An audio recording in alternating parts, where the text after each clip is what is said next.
Okay, Assalamu alaikum. Welcome to my last webinar before I go for a long break. I will see you in New Year now. It is part of my business plan to concentrate on other aspects of my education, psychoeducation. And I will be sure to update you about news coming after New Year. But for now, I want to present to you a subject about spiritual growth.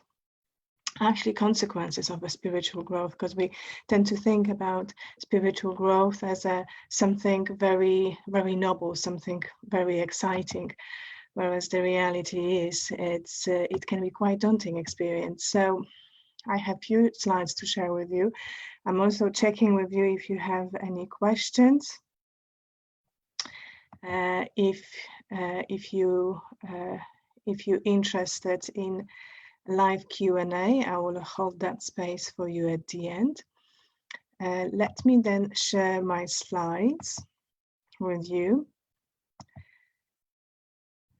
Okay. Right.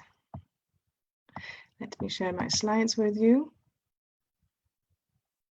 And let's start from the beginning. So many of you might not know me, so let me maybe start with introduction. My name is Aisha, and I am founder of AJS Therapy, an approach to healing where I incorporate not only psychology, psychotherapy, counseling, Islamic or spiritual interventions, but also natural medicine. So I treat my clients organically. We not only concentrating on the mental, emotional, or spiritual aspects, but also physical. So we take all those aspects of the self into consideration, and we support them with techniques, as well as with herbs, homeopathy, flower remedies, and so forth. Today, I wanted to talk to you about something which is very dear to me, purely because this is a tendency, this is the very stockness of majority of my clients who are going through the process of self-development. And I think with knowledge in a sense of prevention, of what's coming my way if I take this journey of self-care, of self-growth, you can prevent yourself from negative experiences, or at least confusion as it is. So what is the spiritual growth? As I said, we are multidimensional beings, so it's not only spiritual experience we're having, but also emotional, cognitive, and physical in this realm of life, which we call Earth. And your spiritual growth is nothing more but part of this self-realization, self-development. Okay. So it's not necessarily a big deal, but it's definitely something that's coming your way. It's definitely something that you will be experiencing in your life. Other people, they call it spiritual maturization, sanctification, like becoming holy, enlightenment, awakening. There is a different jargon around it, but generally it pertains to the fact that you are acutely aware that you have spiritual aspects of yourself. And depending from what theory or what religion or what culture you're coming from, you might call it a soul, spirit, or soul and spirit all together. So in Islamic teachings, in Islamic theology, we're actually experiencing 3 or maybe even 4 different aspects of our spiritual life, which is spiritual heart, qalb, ruh, which is spirit, soul, nafs, and then we also have fitra, which is that natural inclination to look for meanings, to look for connections with your creator. So depending from where you're coming from, all those aspects that will come to your awareness. And they will come to your awareness if you make that decision to improve yourself, if you invest in yourself, spiritual awakening is just part of your growth. And you will get to that point when you realize that there's more to you than just body, than just physical, or maybe cognitive aspect, because you will invest, or you maybe already are investing time in reading books, contemplating on biographies of spiritual leaders or prophets. You're contemplating a lot on yourself, on your life. You're studying Holy Scriptures. You are practicing different rituals, be it meditation, contemplation, breathing, prayers, fasting. You might even ground yourself, like connect with nature. You might be quite active traveler or sportsman or sportswoman, and you also might go on the path of medication. So the less probably advisable would be to go into hallucinogenic medications. However, it is accepted practice in many cultures. I'm talking about ayahuasca. That's probably the most popular at the moment, but previously 50s, 60s, 70s it was LSD. Right now I think it's very popular for people to glorify the use and effect of marijuana. So whatever you do on the path of self-understanding or self-care, be it surrounding yourself with different types of people or investing your time in self-exploration, at some point you will experience that awakening that, oh my God, there's more to me than I thought. And then what you might be subjected to is the trap of spirituality. Meaning you tend to go into overinvestments of your time and energy in spirituality. So you neglect other aspects of your life. Well, you play the role of a father, of a mother, of a daughter, of a wife, of a husband, of a partner, and so forth. And suddenly that might become less of importance because you've experienced that brilliant lightness in you. And light in you, which is the spiritual aspect of you. So you might be tempted to actually invest or look into too deeply into feel-good factor, and you might justify your actions with an idea that doing whatever is right for my soul is the only way to go. Meaning you start answering calls of your desires, and you think it's your soul. And from monotheistic point of view, the danger here is that you're actually idolizing yourself, idolizing part of yourself, which is soul, which is spirituality. Spirituality is an inevitable aspect of our experience, whether you're aware of it right now or not. That is just a fact. And the danger of people who are beginners on that journey is that they start worshipping their own soul.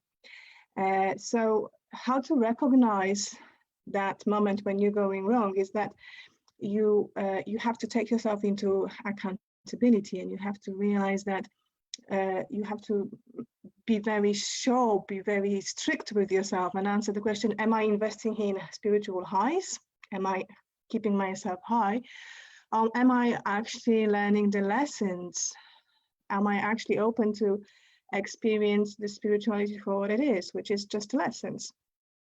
And the lessons, and I will talk about it in great details, more details, at the end of this presentations, that surrender and humility. If you find yourself judgmental or condescending, meaning you're starting from the position of I know better, look at you, look how you're behaving, look how you're doing, look at me, how much I evolved, then you're going the wrong way. If you start being suspicious of others, and that happens because people will start comment on your changes, and instead of you listening to them, how you're being perceived, taking yourself into accountability, you might actually isolate yourself further and think that they actually against you, they actually after you, they actually stopping you from those spiritual highs. Yeah. There is another trap for beginners in the spiritual world, meaning they start interacting with unseen. So by unseen, I mean in Arabic we call them jinns, angels, malikat, and in non-Arabic, we're probably thinking about mediums, those people who communicating with others. And now, depending from which school you're coming from, but if you're coming back from monotheistic point of view, orthodox or pure monotheistic point of view, you will be very much aware that this is part of your belief system. As I said, spirituality, the life of souls, the life of unseen is the reality. It's just we have to travel quite a while to understand that, to connect with that. But it's not our job, and it's not their job actually to communicate with us. We have different purpose of life here. So if you are coming from monotheistic point of view, it will probably make sense to you to, well, when I say that communicating with unseen or using them to create your new career is actually a wrong way to go in spirituality. Spirituality is here to teach you lessons. It's here to make you a better person. It's here to grow, get you closer to creator, get you closer to your purpose of life. All right.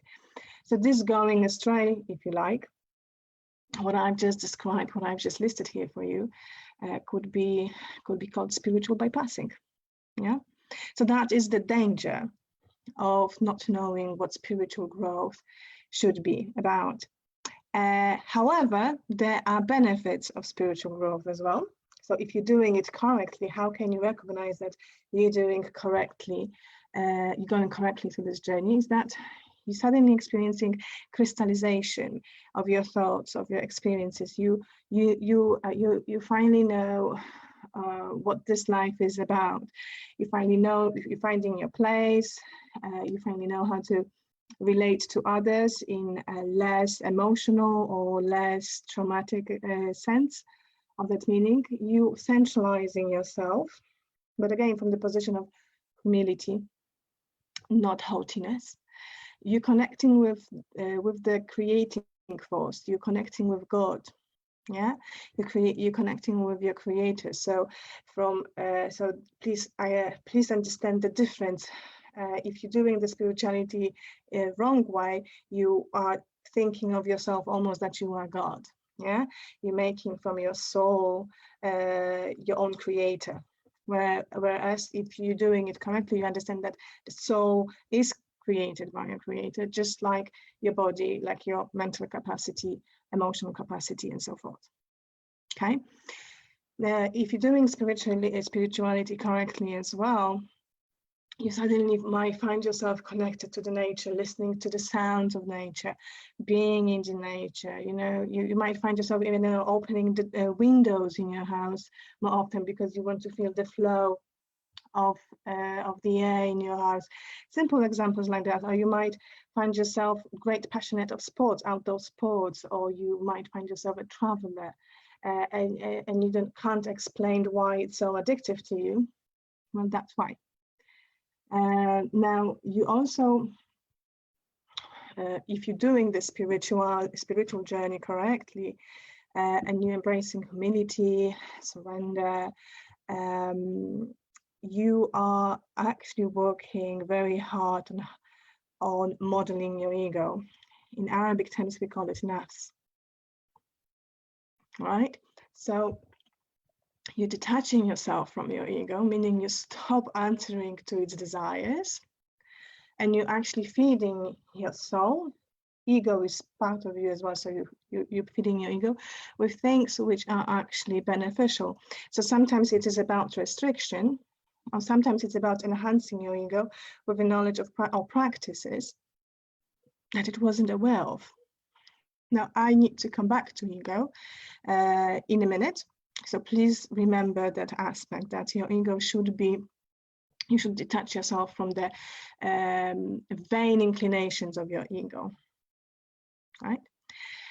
Now, if you're doing spiritually correctly, your relationships will change. You start accepting people for what they are, for who they are, for what they do, for what they don't do. You forgive them for their drawbacks. You forgive them for the hurts that they committed against you, and you empathize with them. You suddenly understand where they're coming from, and that journey is only that state is only possible because you've been on the journey of forgiving, empathizing, and accepting who you are. So in other words, you get to the point on your spiritual journey when you understand you can't give what you don't have inside. Yeah. So that inner peace and acceptance of this experience of your life here in this reality is another stage, another sign that you're doing this spiritual journey correctly. And you surrender yourself. You let go and control. You understand that actually you are in hands of something higher, something wiser, something stronger than you. Yeah. So who wouldn't like to be in that state of being, state of mind, state of feeling, state of spirituality? Obviously, everyone. It sounds very, very tempting. However, as good as it sounds and as possible as it is for actually all of us, to get there, there are some traps, there are some consequences of spiritual growth, meaning you will start experiencing difficulties, right? Because there is a consequence for any gain. And the consequences, as I've listed here, they pertain to your social life, to the relationships that you create, to how you experience yourself, but also to your mental health, and sometimes even to everything that you worked for, meaning your career or your work, or even your image, your reputation. So you before you get to those great stages of surrendering, peace, sakina, salam in Arabic, you need to understand that there will be hoops waiting for you, and this is that moment when I will explain you how it happens with ego. You see, our reptilian brain, on the back of our brain, we're talking about amygdala, is designed to protect you from danger, from discomfort. And in the same way, ego is designed, your lower nerves is designed to protect you from overworking yourself. Whatever habits you have so far, it's working for your ego, it's working for your reptilian basic brain. And if you're going on the journey, meaning you start experiencing or exposing parts of yourself to something which is a no, both of those will start with alarm bells. They will make you feel anxious because you don't know what to do with it. They don't know what to do with it. They were fine before, and now you start taking them somewhere they don't realize. They don't know, they don't have instructions. So you will experience this discomfort, and this discomfort, because all of us are different, will have different definitions, different shades, different colors, different intensity.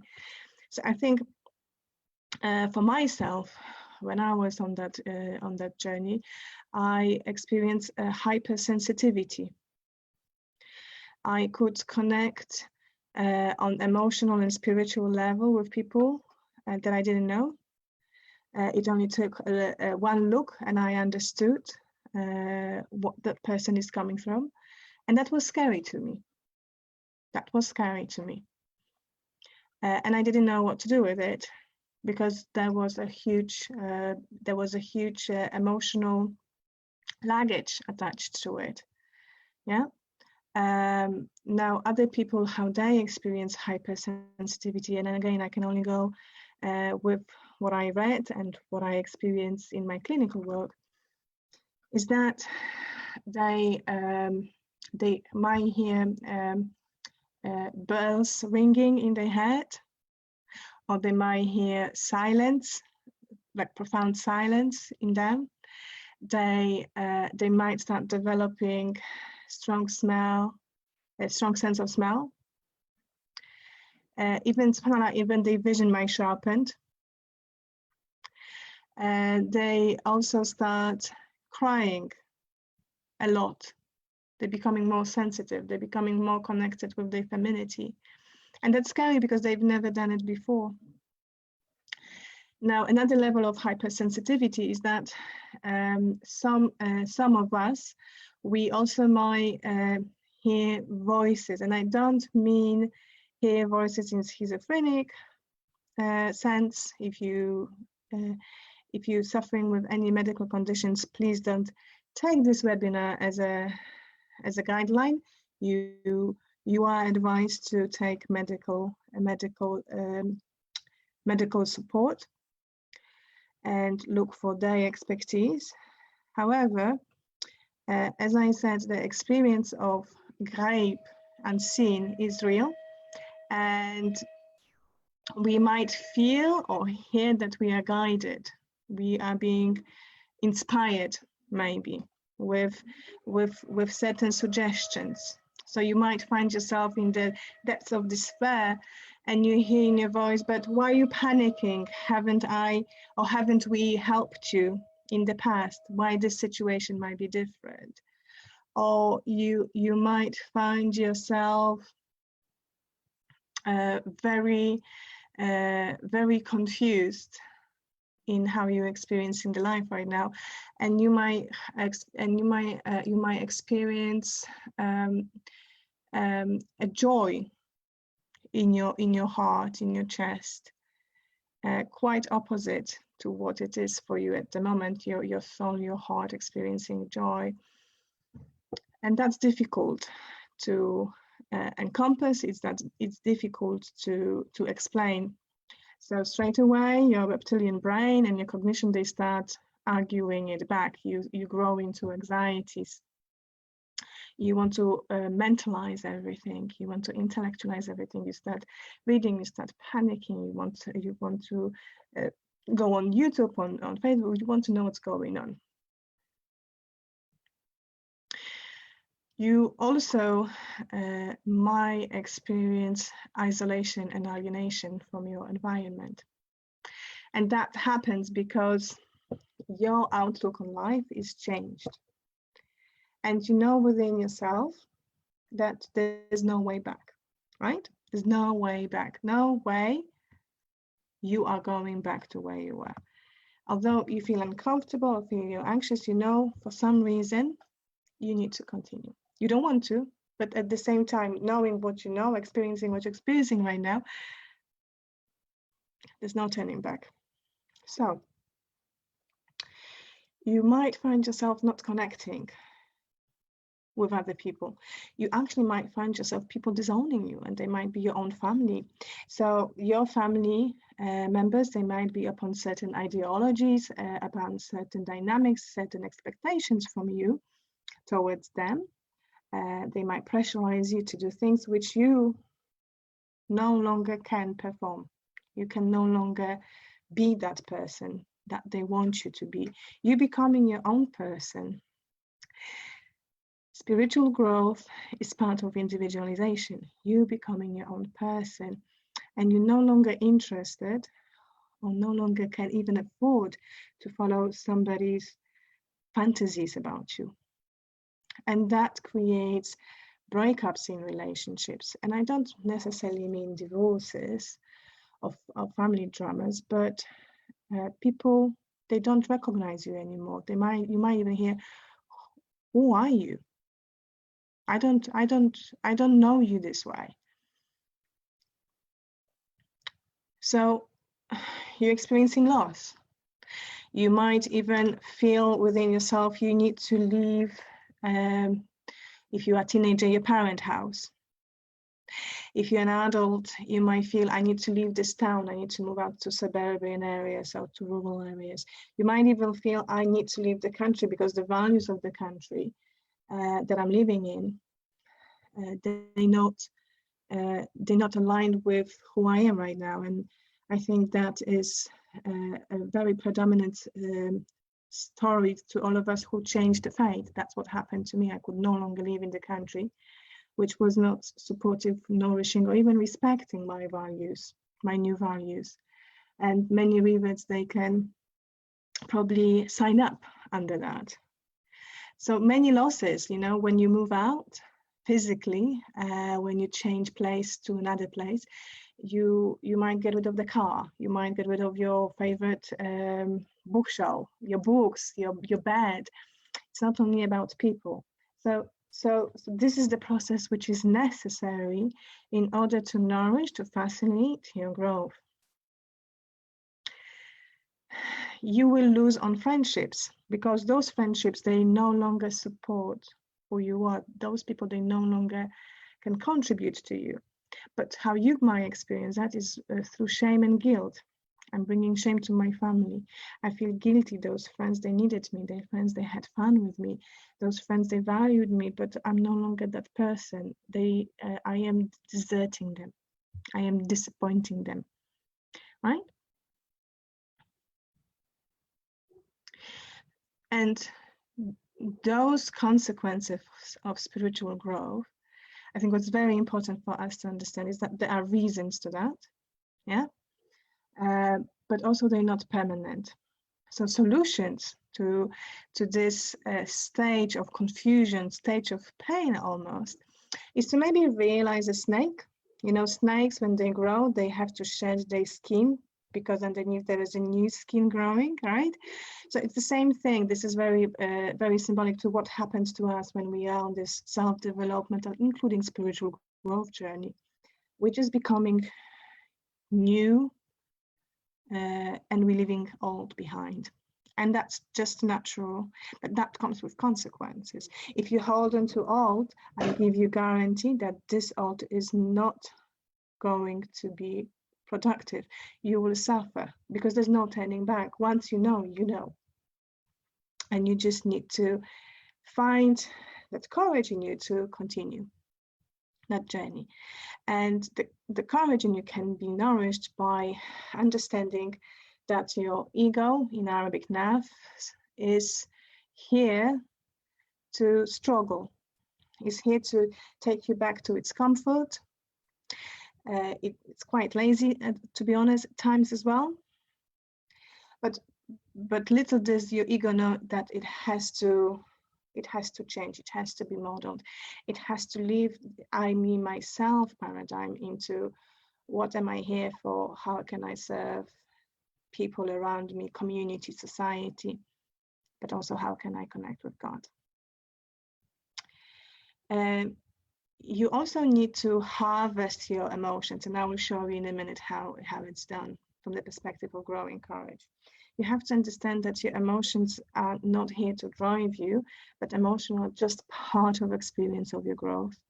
Actually, emotions, they can not be experienced for longer than 20 minutes. Many people, they don't realize that emotion has a lifespan. Yeah. So why would I react? Why would I allow myself to be upset, agitated by emotion, which actually lives for a very short time in me? It's just an experience of me. It's not expression of me. It's not me. It's just an experience that I'm going through. Now, sometimes it's so overwhelming, so scary, to be honest, in that spiritual growth, that you need to reach out for help. So you will notice that you will surround yourself with people who actually understand you. You know, God will put you in an environment, in situations where you get to create your new tribe. And these are the people that you need to seek support. Sometimes it is a therapist. Sometimes it's a case of you journaling, taking notes, taking yourself on the side, silencing yourself. That's self-care, relaxation, maybe sports, anything in the me time kind of sense. But for most, it's prayers as well. So we all pray differently. But the bottom line of the prayers is that it starts from your intentions. When you're realizing your vulnerability and you raising your hands up to the sky and say, I can do it myself, right? It also helps if you prepare your loved ones and make them aware that you know that you are changing, but also help reassure them that you're not going anywhere, that you're still part of their clan, but also to ask them for support. Not everyone will understand. There will be people who will literally disown you, but there will be people who will be quite interested in your changes, who will have an open mind. And if they can't afford open mind because it still upsets them, they will have open heart because they love you. Yeah. So these are the solutions. I also promised you that I will show you something very interesting. Now, this is based on Dr. David Hawkins' research. I don't know if you can see his picture here. You don't probably. But if you research Dr. Hawkins online, he's not with us. Book Letting Go is probably the best one. Transcending Your Consciousness, or Power and Vice. Those books are available on Amazon.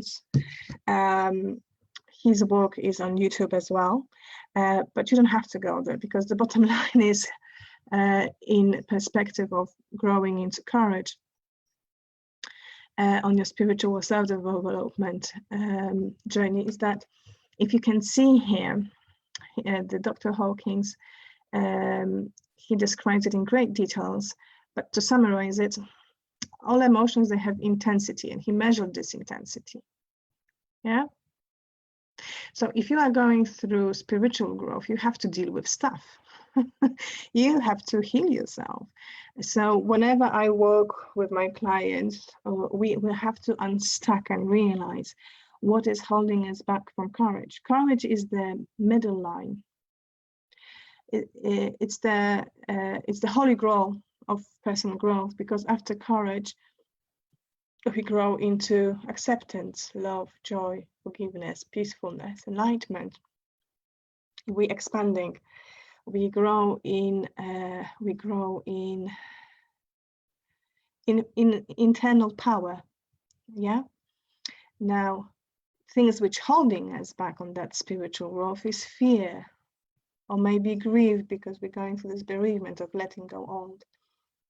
But if you realize that these are only emotions, and this is the journey, from bottom to up for all of us to go through, you should understand that you actually own it to yourself. You actually own it to yourself. And there is a moment in everyone's life when we know from within ourselves, and this is your soul speaking to you, this is your heart finally being heard, when you hear inside of you this inspiration, enough is enough, I can't do it anymore. And that is courage. That is that moment of courage.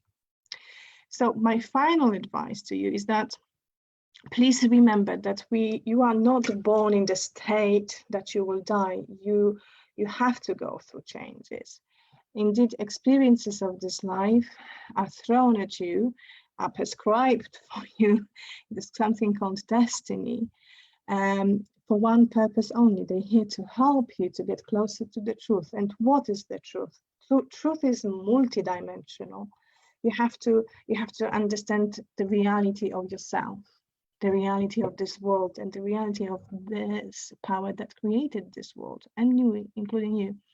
And I think I want to finish with the beautiful hadith, which is saying of the Prophet Muhammad ﷺ, found in Muslim, probably Bukhari as well. Be in this world as though you were a stranger or wayfarer.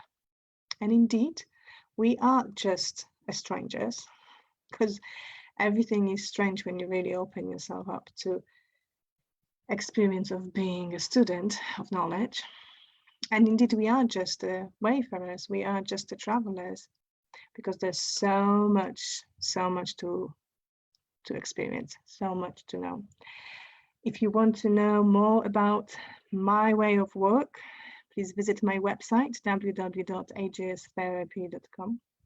There is abundance of freebies, articles, blogs, and my other webinars, as well as feel invited to this wonderful community called Sunnah Wellness Healing Community, where you can be exposed to webinars as these ones, but also interviews with professionals.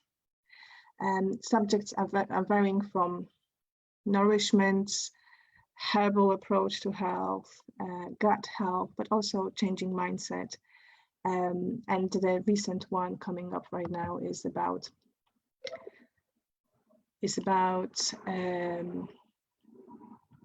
personality types. In TIP, it's called in TIP sense, meaning in proper medicine sense, it's called massage. So please feel most welcomed. There are going to be links attached to this video, right, which you can click and take advantage of. Now, let me check if I have any questions to myself.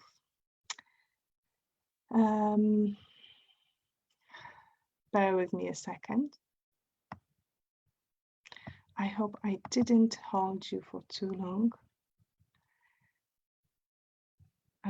And I hope I kept you engaged.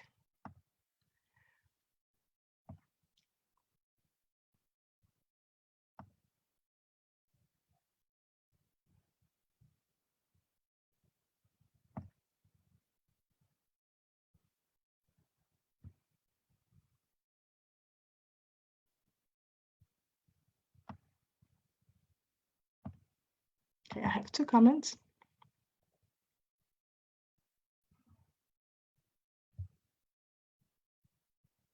All right, I don't see any questions, but please feel free to maybe comment, ask questions if you are rewatching.